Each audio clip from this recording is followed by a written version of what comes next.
Everybody, welcome to Muscular Development's report of the Bigman Weekend Pro, Alicante, Spain. This was the first show. You can qualify for the 2023 Mr. Olympia and had a stacked lineup. Joining me in this coverage, guy who was up very early, too early for me, over in the UK, watching the show, breaking it all down for us. Giles, Tiger, Thomas. What's up, my friends? How you doing, Ron? Great. Look, I even made notes this week. Great. So before we get into the coverage, though, I do want to pay our respects and tribute to an icon in the industry that we lost on Thanksgiving, Mr. Jim Lorimer. Most people know him as the co-promoter of the Arnold Schwarzenegger Classic for all those years since it started in 1989. He passed away at the age of 96, led a very full, rich life, accomplished things in many different areas. And, we owe a big debt to Jim because Jim and Arnold with their Arnold Classic really changed the game and helped broaden the sport as far as pro competitions. Up until that point, we only really had the Mr. Olympia as our big major competition. This gave us something else that was earlier in the year. It really helped the contest season as we know it now really come into effect. So I just want to give my respects to this great man, Jim Lorimer, passed away at the age of 96. Great life. 96, not bad. And you know something? Him and Arnold Schwarzenegger never had a formal contract together as business partners. It was all done on a handshake and integrity. Wow. Yeah, I'd heard that. Incredible, isn't it? Think about how big the Arnold Classic, because I remember, because it started in 89 when Rich Kaspari won it. And I think it was Vince Taylor or Kevin Navone I spoke to, and they said, when it started, it was just like the expo was a few tables. Yep. It was like some of these small local shows you go to, and there's a few tables of supplement companies, and then it just expanded into this monolith of an event. With because the Arnold Expo was always too much for me because it's just too big and too busy, and I don't do well in that kind of like that many people. I mean, talking like 100,000 people. So that was all done by Jim Lorimer, and Arnold and Bob Lorimer, obviously, who runs the amateur side, and. But what a career. And I was reading Arnold's tribute to him, and it was really quite touching to read. Yeah. It was nice. Yeah. The first year I went was 95. In 1995, they probably had 50 booths. You could see the whole expo in 30, 40 minutes. You'd be all good. So things have changed quite a bit. So moving on, we just wrapped up a big show, and it really was a great lineup. I did not expect this lineup. In the preview we did a few days ago, we were both shocked at some of the names that we saw on the list for this show, people that had already qualified for the 2022 Olympia. But here was a great chance for them, already in shape, as you said. And with the Olympia only 3 weeks away, what a great opportunity to just jump right into another show and hopefully get your qualification for next year. But the big news, we just found out, Brett Wilkin, who had put, all his eggs in one basket to win the Romania and came up short. He now has his qualification. Congratulations, Brett Wilkin. He is the champion of this show, the Bigman Weekend, and he has his qualification a year in advance, assuming the Olympia is in December next year, for the 2023 Mr. Olympia. I was only looking I didn't watch this. This is the first time I'm seeing this right now live with you guys. Giles watched it and Jen watched it. But I thought it looked very, very close from pictures I was seeing on Instagram between Brett and Italy's Andrea Presti, but Brett pulled it off. Giles, what in your mind, where did Brett edge him out? I think from the side and the back, because I personally, I'm not crazy on Brett's front shots. I think that's where he can be beat and he can be exposed. But his side tricep, his side chest is pretty good. His rear shot, it was readable bicep with his lights out. It was like when Phil Heath used to hit or Ronnie Coleman used to hit that readable bicep. It was like, okay, I think he's. So I was, he looked a little bit more polished than he did in Romania, because Romania seemed to be sweating a lot and the tan was running and oil was running. And, it blurs the kind of definition in the back, but he looked really polished, really controlled. I thought his posing was better as well. And his conditioning was absolutely on point. Because we saw, even when he went to see Dorian Yates a few days ago, you could see that he wasn't just holding his condition, he was actually improving on it. So, like I said, this was a tough lineup. Actually, this was not an easy win by any standards. But I think I had him winning as well. I think it was close between him and Andrea Presti, very, very close. I'd be interested to see the score sheets. But I thought his back shots his rear lat spread, his rear double bicep, absolutely incredible. And I think it was a good win. And like I said, he put a lot on the line by leaving it this late to qualify. And no, he will not be in the 2022 Olympia. But now he has a full year. And did you hear a speech at the end? I didn't hear it. What was he talking about? Ivana's pregnant. Oh, wow. Congratulations. Yeah. And he said, I've kept it quiet for 15 weeks. So if the Olympia thing is, I hope the baby doesn't come the weekend of the Olympia, because if the Olympia is next, I was trying to work out the maths in my head. Sorry, English. Yeah. It's because obviously if I was thinking 9 months, 6 months, it's like, so he's pretty much going to have a newborn baby by the time he does the Olympia next year. So that's pretty cool too. Yeah. And, for you guys out there who have struggled with fertility issues when you're prepping for contests or doing bodybuilding type stuff, as we'll keep it that way, that's amazing. So congratulations. It's not always easy for bodybuilders to do that. So right now we're looking at the top four. Theo Leguirrer from France, who's again already qualified for the Olympia, and Mo Shaban, originally from Egypt, now living in Los Angeles. He was a surprise because I don't think we knew until Thursday or Friday, I think it was Thursday, that he showed up and said, oh, guess what, guys, I'm doing this show. Mo already qualified for this Olympia as well, but he did the same thing. He figured, well, I'm in shape. The Olympia is only a couple weeks away. I'll fly over to Spain and try to pick up another win. But he came up a little short. He was fourth place. But again, none of this affects the 2022 Olympia, guys. Just to clarify, this is a qualifier for next year's Mr. Olympia. A lot of people get really upset about that when they find out. Like, no, that's the way they set it up, guys. So is Shaban qualified for the 2022 Olympia? Yes, he is. Yeah, right. Okay. So this was like no skin off his nose to do this one and potentially get a qualification. It was probably, I'm guessing he maybe left it. It was a last minute decision, but it's a long way to come, because obviously he felt confident that he would maybe try and get a qualification. But I think a lot of guys thought that this might be an easy kind of last, if they're already on prep, like, Theo and some other ones.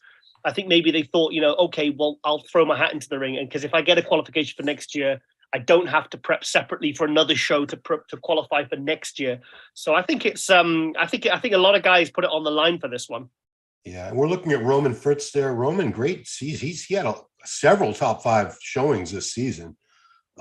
Nothing to be ashamed of at all. I couldn't really tell whether he was happy there or sad or what there with his little side there at the end. He looks happy. Okay, I mean, he should be. He was 8th in Romania. I had him actually 5th or 6th in Romania. So I think getting top 5 here was a little bit of redemption for him from Romania, because Romania, for me, he was the shock of the show, because I just couldn't believe how much he'd improved. Yeah, I'm looking at Shaban, and he's not posing there, but to me, I've seen him sharper than that. I know I'm looking at a webcast. I'm not there in person, but Shaban in shape. Had he been a little sharper, I think he would have pushed Andrea and Brett for the win for sure. And Theo, we got Theo coming up next. Yeah, what a great season for Theo. I mean, up until this year, I had never seen him in person, and then he showed up at, I think it was New York Pro. Mm-hmm. Where else did I see him? I want to say I saw him twice, but maybe I only saw him once. You've seen him several times this year. Yeah, I think this is about his 9th show of the year. Wow. So I think the Olympia is going to be, I'm sure I've got a count of 8 in my head. Then he won Spain 2 weeks ago. Yep. Then he, now obviously he's going to go to the Olympia because he's qualified for this year.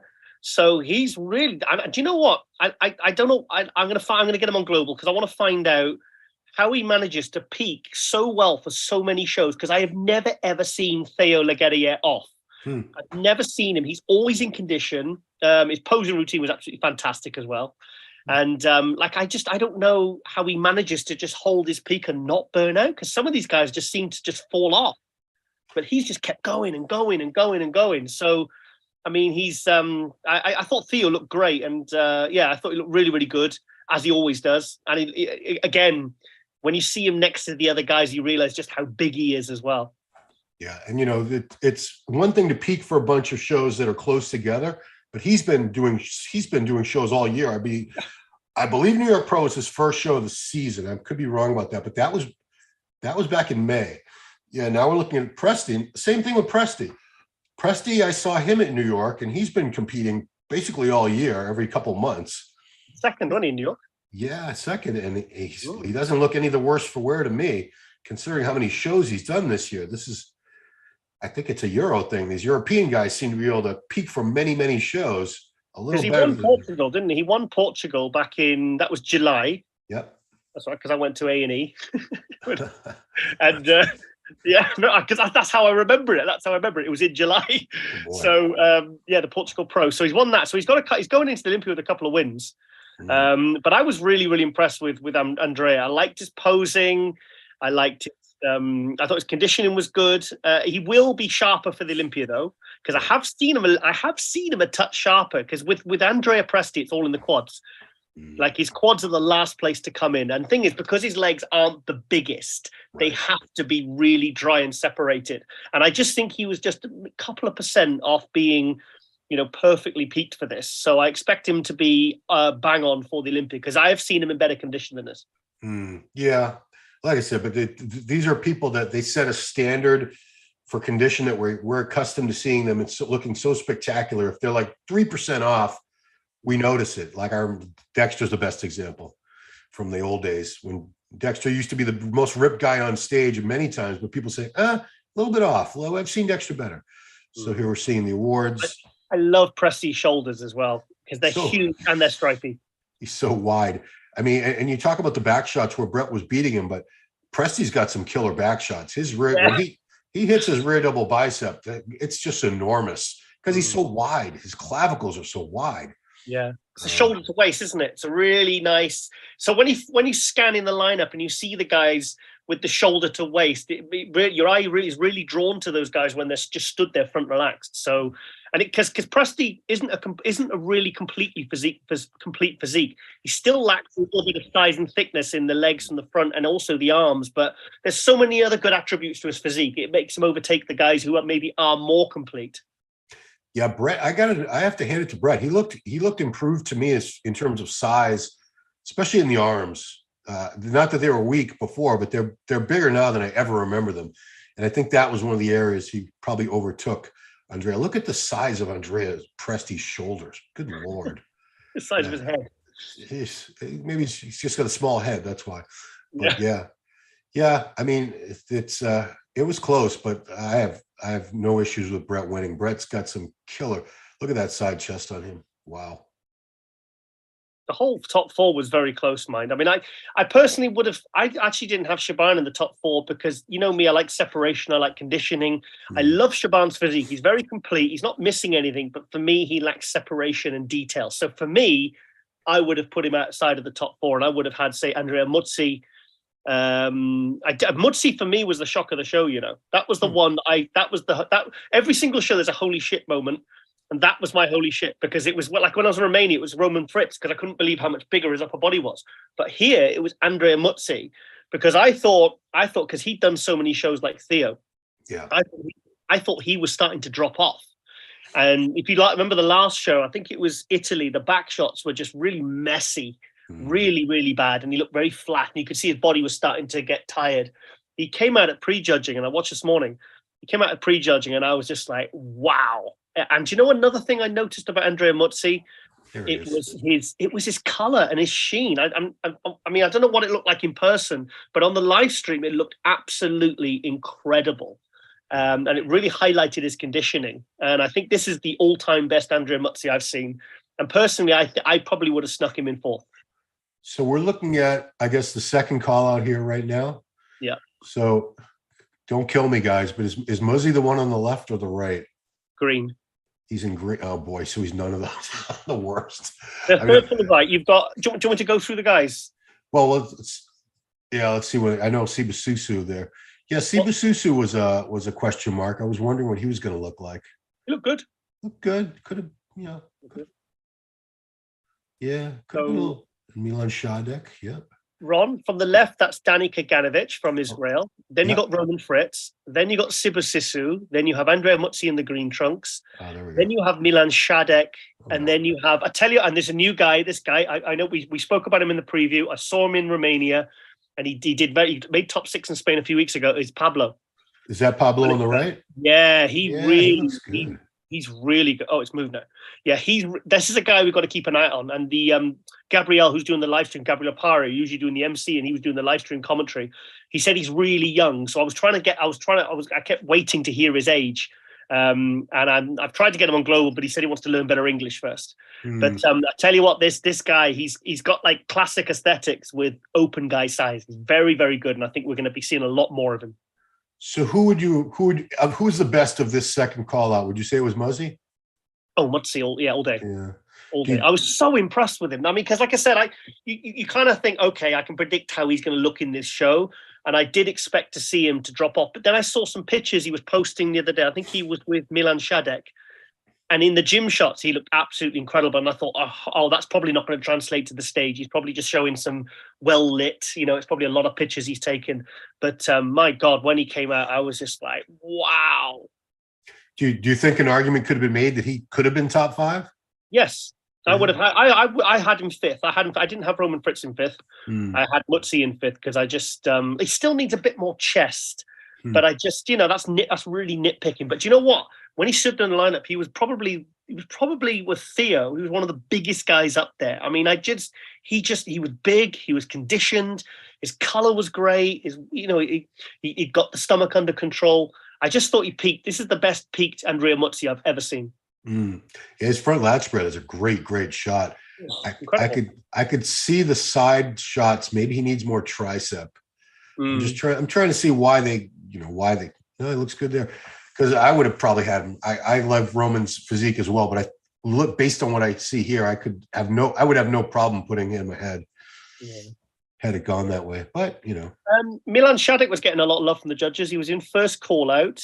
He was being moved around a lot. They were really giving him a good look. I would guess that maybe he was in 6th because they only announced the top 5. So what's your feelings on Milan?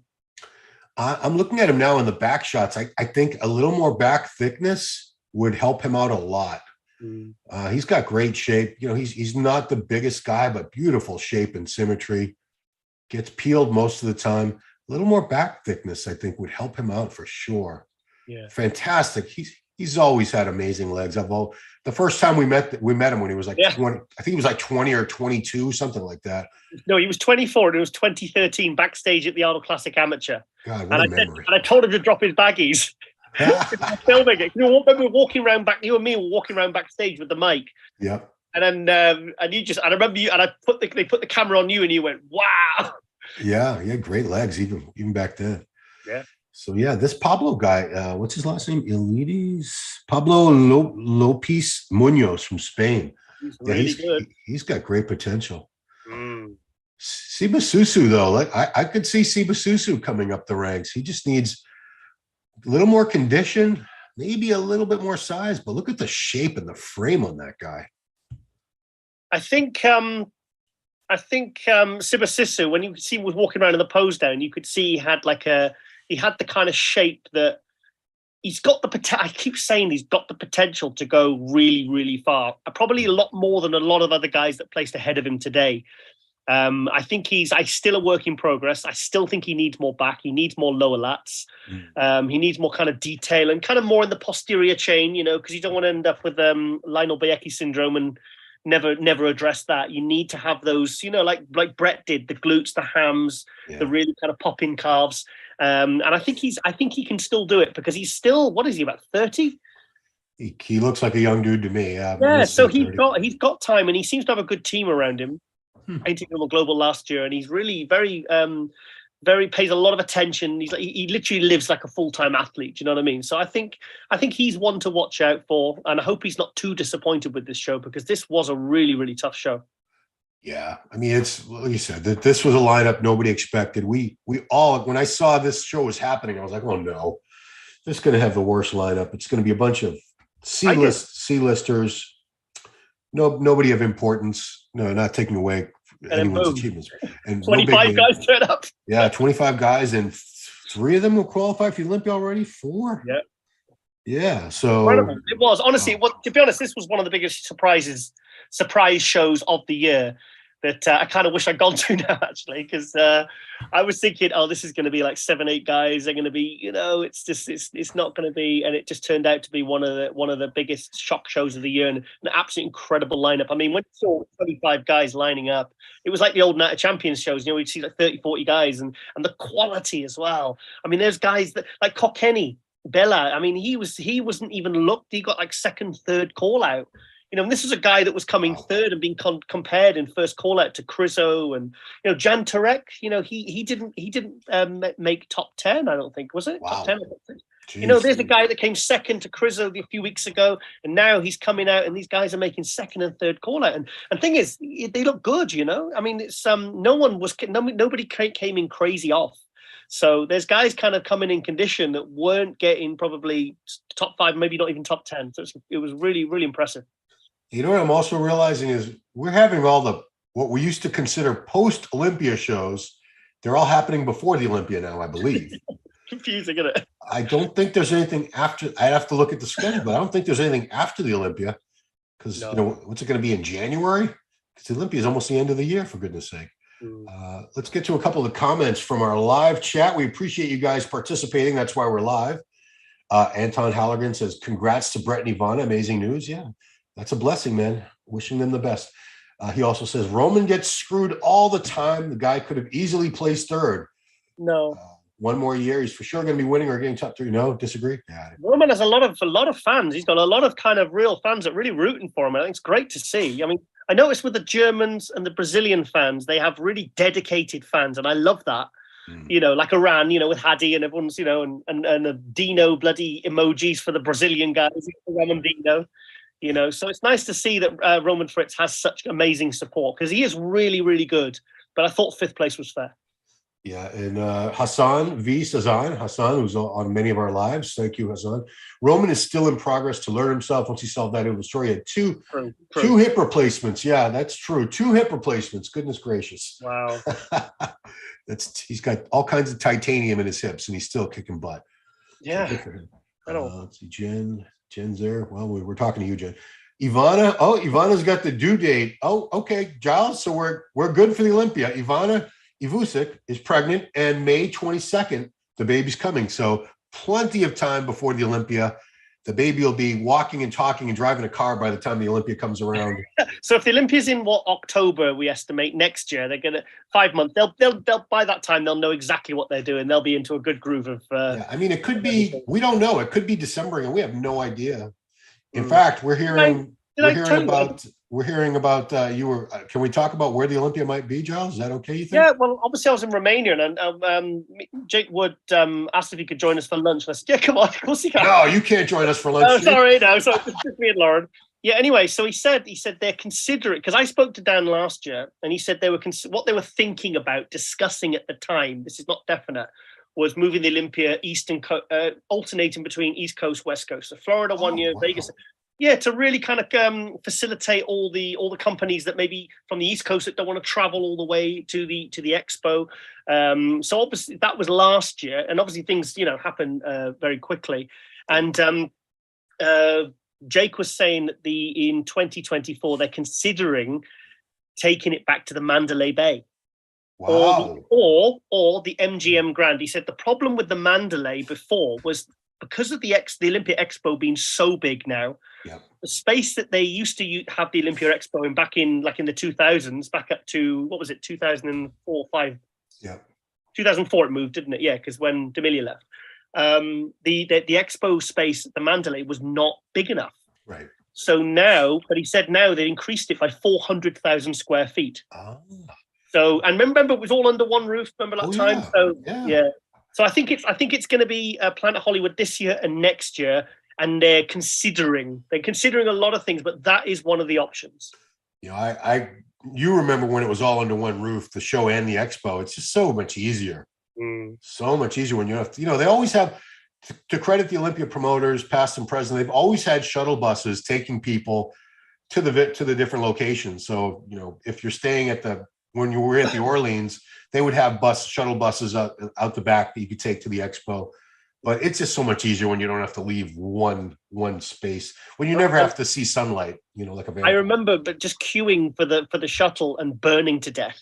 Because even in like October, it's just so hot. I mean, I'm not used to it. And I'm from it's gloomy, rainy Britain, so I'm not, I mean, literally 10-20 minutes and I'm burning like to a crisp. Well, luckily the world is getting hotter and hotter, and even the UK had like 105-degree temperatures this summer. So. We don't seem to be getting the memo at the moment. No, but yeah, that's great news. So let's a couple more comments from the live chat. Levi Reed. Now Brett will not be. Brett's not in this Mr. Olympia. Brett, Levi. Sorry, that's next year's Olympia, and he could make tremendous improvements between now and then. So don't start making any predictions for next year's Olympia, guys. It's ridiculous. Should we do a preview now? Should we do a 2023 Olympia preview? Rami wins again. Let's see. So Neo-san, congratulations, Yvonne and Brett. Absolutely, congratulations. David Goretti, Presti was first. No, he was actually second. You were misinformed. Congrats, Brett. What do you think is Roman's weaknesses? What does Roman need to do to really move up? Because I think he lacks thickness in the back.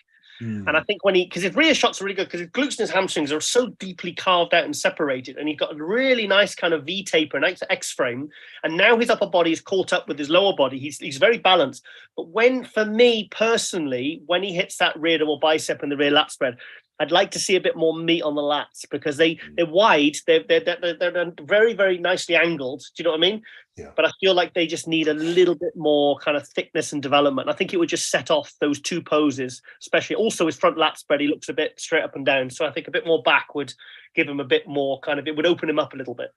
Yeah, and I mean, a show like this, when you had Brett with those lats out to here and Presti with the lats out to here, when you're up there with guys with lats like that are those hanging drape lats with the thick, chunky mid-back thickness, you have to have a back on that level if you're expecting to beat these guys. Plus, frontal bicep is the first pose, and if the lats don't pop out when you hit that front, but like good Vito, do you know when I saw the video yesterday of him turning pro, as soon as he just flicks his arms up, the lats pop out. It kind of draws the eye, and it gets those people's attention, so the judges' attention. So I mean, I've been to many shows where I was able to pick the top 5 correctly in order based on the front double bicep, which is crazy. Wow. Haven't even seen the back yet, but it's a shot that tells you a lot about the physique. Obviously, you're not seeing the back development, but the shape. You're seeing the lats from the front, so you're seeing if they have the pop and everything. You're seeing a lot of things from that.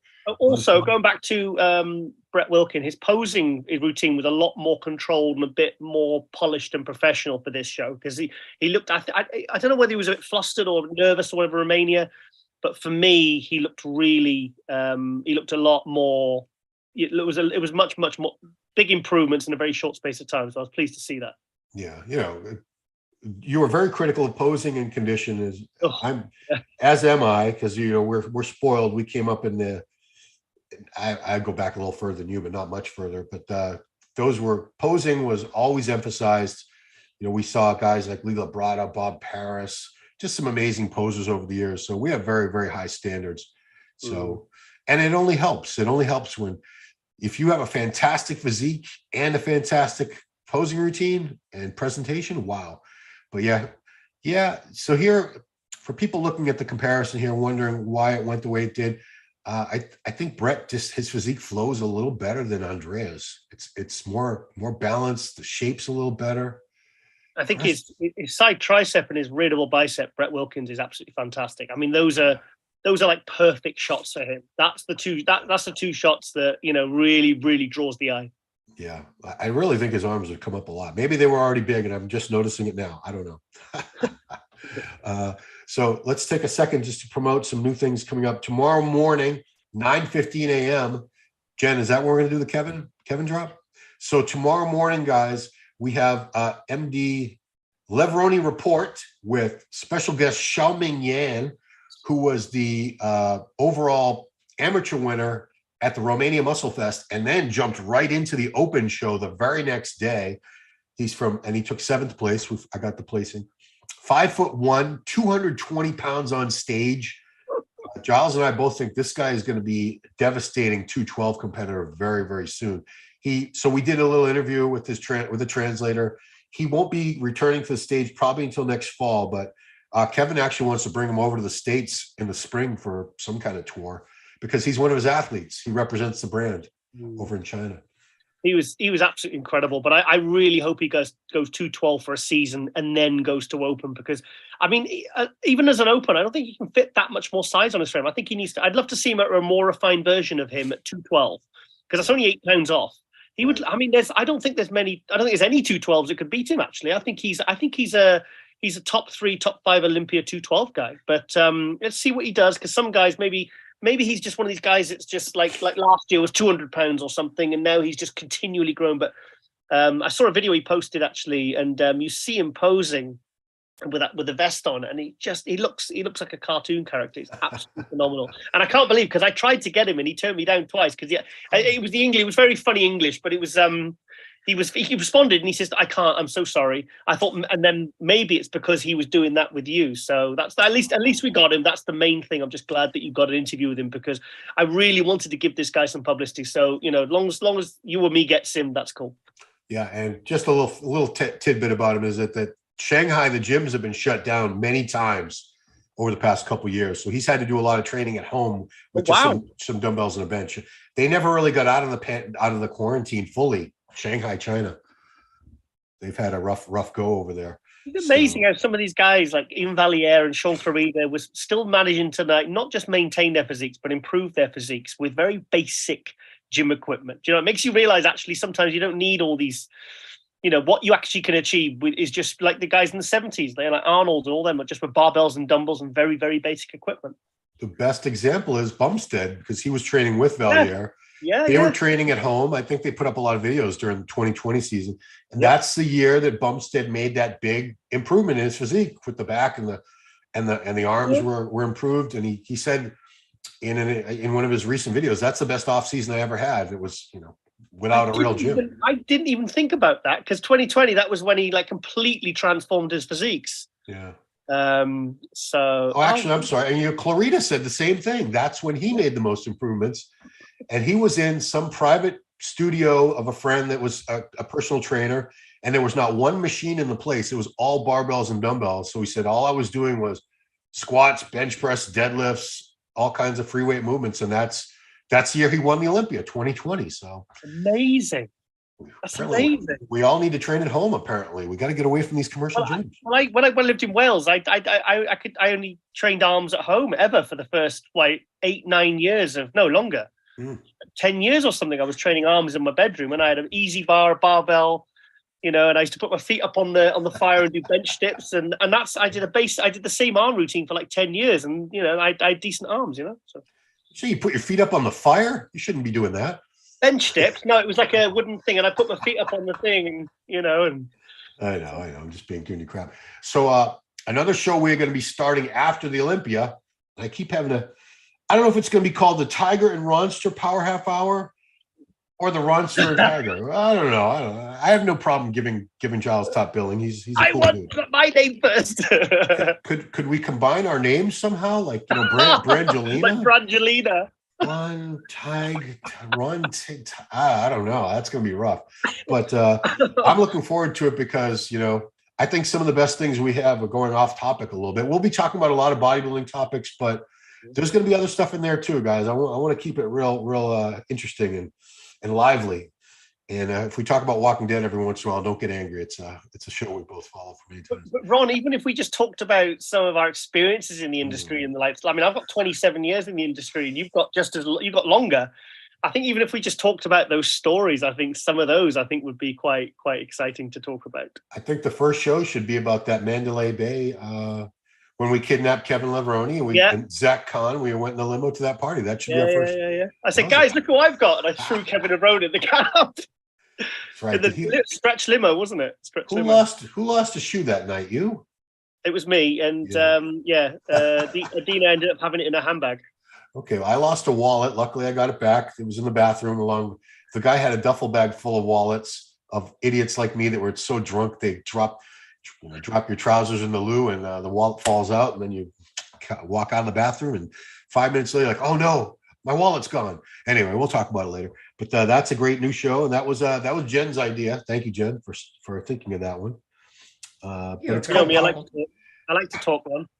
Yeah, that's why I don't know. Power half hour. We might run into a problem with the time limit there. And we're gonna have a counter in the corner, like, oh, wrap it up, Giles, wrap it up. Shit, we're at 28 minutes. Yeah, let's hope not. Let's get a couple more comments from the live chat before we wrap this up. Congrats, Ivana. Yeah, absolutely. Abhijit Nanda, a lot of meat from the back and Brett's lower mid back. Yeah, Brett's brought his back up. It was not weak to start with, but it's better now. Brilliant. His back shots were incredible. Un pouco de tudo, which means a little of everything, I believe, in Portuguese. Brazil. He did not put any dinosaur emojis. Come on, dude. Where you been? You're supposed to put dinosaur emoji. Ramon. Neo Sen King. Thanks, Ron. Thanks, Sounds. Here's a good question. Sun Sin says, do each of you have a favorite current open bodybuilder? If so, who? Ooh, boy. That's a loaded question. Giles, do you have a favorite right now? Oh, God. You do yours first, and I'll think. Oh, man. I don't actually have a It's role. like picking one of your favorite kids, isn't it? Yeah, I don't. I mean, I have a favorite cat, so but they don't get offended when I say that. Yeah, I mean, I could throw like 10 names out there that I all think are fantastic. I mean, this Olympia, I'm so looking forward to. So yeah, sorry to not really answer your question, but it's the truth. We don't. Oh, here we go. Finally, he did mention Ramon Ebrandao, and then a bunch of BR, which is short for Brazil. Rishab Bumstead tore his tricep. No, he didn't. There was a little bit of he posted one posing picture where his hand wasn't really rotated out and the bicep looked like it was a little smaller. So people were saying he tore his bicep, but it was just the angle of the picture. Relax, guys. Natalia Coelho. Thanks for joining us, Natalia. Natalia is going for the Physique Olympia title. Less than 3 weeks. 3 weeks from now, it'll all be over. Good Ron, luck. Yeah. We just in the interest of fairness and unbiasedness, you root for Natalia, and I'll root for Brooke Walker. Oh, okay. What about Sarah Villegas, the champ? No one's going to root for her. Come on. She's won a couple of times. She's won enough now. She's to move along. Yeah. I mean, I just want to give her a special shout out because I never really got to sit down and talk to you. You've interviewed her before. I never really have. Awesome. Texas Pro was the first time I really got a chance to talk to her for a bit. It was noisy as hell in there, but she put up the money for the women's physique champ, and that show to have an extra prize. I can't recall what it was. I can't recall what the prize was. Yeah, she came up with $15,000 of her own money for the women's physique winner in Texas. I mean, who does that?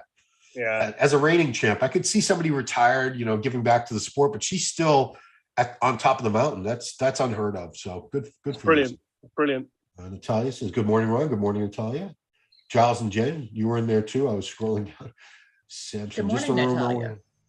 Yeah, we're rooting for you, Natalia, for sure. Rumor. Hunter is the best overall. Well, I don't know. Well, so you're saying he's better than Rami? I mean, come on now.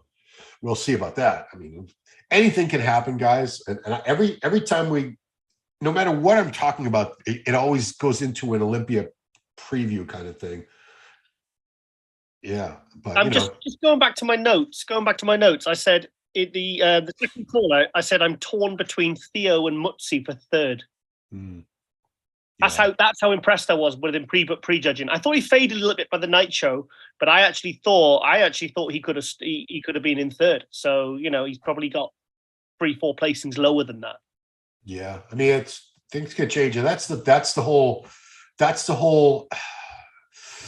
I won't say controversy. The confirmation round was never a thing. I don't think it's been around for more than 5, 6, 7 years. Prior to that, people could show up at the finals way off what they look like in judging. It didn't really affect the scores. That has changed tremendously. People move up and down all the time now with that confirmation round. Sorry to interrupt. There was one guy, that Canadian guy, Aaron. In this show?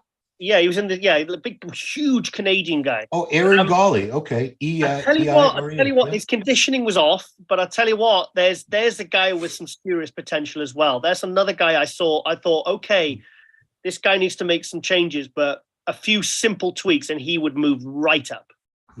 Yeah. And we see that a lot of times. We see people that are in shows where they might not have hit the mark this time, but you can see all they need. And You know, if it's just bringing up one little aspect, conditioning, maybe bring up the back or the legs a little bit, something that can be done in, you know, realistically within a year's time, you'll see somebody like that who wasn't in a conversation, and most people don't even know who he is. A year from now, he could be like first call out at a show like this. Well, look at Rami as an example. There's a guy that all he needed to do was get his condition right, and he went from 6th to 1st. Do you know what I mean? And that's a hell of a jump to go from 6th place in Olympia to 1st, purely by just fixing and conditioning and just maybe bringing in a slightly different look. Justin Mackey looked pretty good. His shape is really good. He just needs more size and a bit more development going on, a bit more pop. But I think he's got a beautiful shape. He was in second call out, which I'd imagine he'd be happy with. Yeah. And who else was there? Tarek didn't really get anywhere. The Kokeni, who I thought would be a factor. He just didn't look as good. I don't know. He just didn't really stand out as much. You know. What about Chirac? Because Patrick Tour posted up a picture. I know it's just one thing. Oh, bloody hell! I've completely forgotten about Vlad. Yeah. How did he look? I'm so sorry. Because Chirac was one of my favorites coming into this. I thought here's a guy that could potentially. And I was looking at all his progress videos yesterday and a couple of days ago. And I just thought, shit, is this guy, you know, someone that could like beat everyone, you know? And he just didn't. He didn't bring it. He didn't bring it for this show. And it's funny because before the tan went on and all the progress videos, he looked full and hard and grainy. And it just, as soon as he got on stage, I was like, oh, what happened? Yeah, that happens so often. Sometimes, I'll tell you what, though, he had one of the best readable biceps in the entire show. His readable bicep was like up there with Brett and Andrea Presti's. So, but he was second call out, and I was really, his legs looked like they'd lost a little bit, but he didn't quite have the same that when he looked good at the Tsunami when he came second to James Hollinshead. He looked fantastic there. But maybe the body was just getting a bit tired. I don't know. But I mean, that's a guy I thought would have said would definitely be a first call out guy. Yeah, I reposted on my personal Instagram Patrick Tour's post because I was so impressed with the condition of Chirac's legs. Onion skin. It was every single muscle fiber in this guy's quads and hams were just clear as day, like no water, no fat, all just like an anatomy chart. He looked a little bit soft in the last Spain show 2 weeks ago, was it? No, 2 or 3 weeks ago. But he just didn't stand out in this one. He kind of got lost in the mix a bit. Yeah. Dave Thomas says, I'm so happy for Brett. Done himself a favor coming in second his last show. Now he's got a whole year to improve and be competitive in next year's Olympia. Yeah. That was a great strategy. I'm glad he didn't just wrap it up after Romania. That would have been, then he would have had to start all over again, try to do this. This puts him in a really, really good spot. And especially with a baby coming, you know, he didn't want to have to be prepping for like the New York Pro or the Tampa Pro with a brand new baby. And they do cry a lot, you know, in the beginning. So like us when we get hungry. Yeah, they get hungry a lot though. I think it's like every 90 minutes they need to feed because they're growing at such a phenomenal rate. Yeah. Let's wrap it up because this is definitely a great win for Brett Wilkin. Glad that he kept on going, stayed over in Europe. It paid off the gamble, and now he's in a great spot because now he has theoretically a full year. Great time. He's got time for an off season to make even more improvements, work on things, a little more leg mass. He'll be right up there. I think he can make a lot more changes and improvements in the next year. So people ask me, how old is Brett? Brett is not 27. No, he's 33, 34. He's not that old. Yeah, I don't think he's 35. I don't think he's quite there yet. If so, he looks very good for his age, but I don't think he's quite that old. I think he's low 30s. I want to say 32, 33. Sounds about right to me. We can look it up, guys. Wikipedia. Anyway, yeah. Giles, anything to add before we go? Not really. Just like I said, I was really. It was a real pleasant surprise to this show. Like I said, we thought it was going to be with the timing and and obviously everyone thinking about the 2022 Olympia. I just didn't even think. But really, when you think about it, it made sense that a lot of these guys would try and jump in and try and sneak an early qualification, thinking that no one else was going to turn up. But I think a lot of people had that idea, and it ended up being an absolutely one of the best shows of the year. I think, especially certainly in Europe. Yeah, and there's been some good shows in Europe. I mean, we've had Romania, we've had Prague, we've had 2 Italy shows, we've had France, we've had the UK. It's like it's been one show after another. And in fact, it's for the first time ever, I think we've had more shows over this side of the world than you have. Oh, for sure. It's like I feel like every Sunday we have a show in Europe somewhere, but I don't think it's every Sunday. It just crazy feels early just to grab all the footage. well, Jen was up. What time did you have to get up this morning, Jen, to start doing this? 6 a.m. Well, that's not too bad. I thought because it started at 4, right? It did, but it took a while to, thankfully Giles was letting me know when the open was on. Oh, So okay, good. Yeah. when the open came on, that's when I started grabbing footage. Cool. Well, thanks to you, Jen, for getting up early. I slept till 6:30, 6:25. I rolled out of bed. So, but we got it done. Luckily, Giles is 5 hours ahead. He's only 1 hour behind Spain, I believe. And thanks to Giles for getting me up because I may have slept through it. So I'm joking. Yeah. And of course, guys, we're all gearing up for the Olympia coming up very, very soon. The return to the United States of Giles Tiger Thomas after almost 3 years away. Yeah, that's right. Oh, God. Yeah. I've only got 2 new suits for it, so I'll have to buy another one. Yes. And I let Giles dress better than me. That's right. I let him. Yeah. I have one suit. Look, you've got to dress up for the finals, though, mate. You've got to put a shirt and tie on for the finals. Come on, mate. It's Olympia. Maybe a nice vest, nice shirt. You look good, Ron. Just do it. I don't. This is going to sound so pathetic. I don't know how to tie a tie. Oh, no. Then do a vest. Yeah. Then do a vest with the open collar. 53 years old. I don't know how to. I can tie my shoes myself. I can do that. I'll do it for you, mate. I'll do it for you. It's so I'll be embarrassing. like those mums that do it on there, and then they put it over the head, and then Janet does that. Ron's going to suit up. She ties it on herself loose, and then I put it on and tighten it up when I have to wear a tie on those rare occasions. I know. No baseball caps as well. What about maybe a clip-on tie? No. As long as it looks good, I don't care. Okay. I mean, I could clip on a tie. That requires no skill. But yeah, you're right. I should probably get a little dressy for the Olympia. It's our big Super Bowl. Suit up, Ron. Yeah, I'll spare you guys the extra small polo shirt for one night. How's that? Oh boy. All right. Well, that will wrap up our coverage, guys, of the Bigman Weekend Show in Alicante, Spain. Congratulations to Brett Wilkin, not only for his win, but he's going to be a dad next May. That's probably even more significant than winning a bodybuilding show, guys, in the grand scheme of things. So great news. And of course, we have the Mr. Olympia, the Olympia weekend, all divisions coming up less than 3 weeks away. We're gearing up. So stay tuned to this channel, guys. If you don't have your notifications on, please turn those on. We got some great content coming out. I'm going to be getting interviews with some top Olympia competitors, as is Giles, in the next couple of weeks. So you want to know who's coming down the pipe on these videos. That's how you do it. So we appreciate you guys hanging out with us this morning or this afternoon or evening, wherever you are in the world, for our coverage of the Spain show, the Alicante Bigman Weekend Pro. And that'll do it for myself, Giles Tiger Thomas, and Jen Gerisi. Thanks for watching. Hey, did you like that video? Smash that like button, subscribe to MD, and please comment down below. Thanks for watching.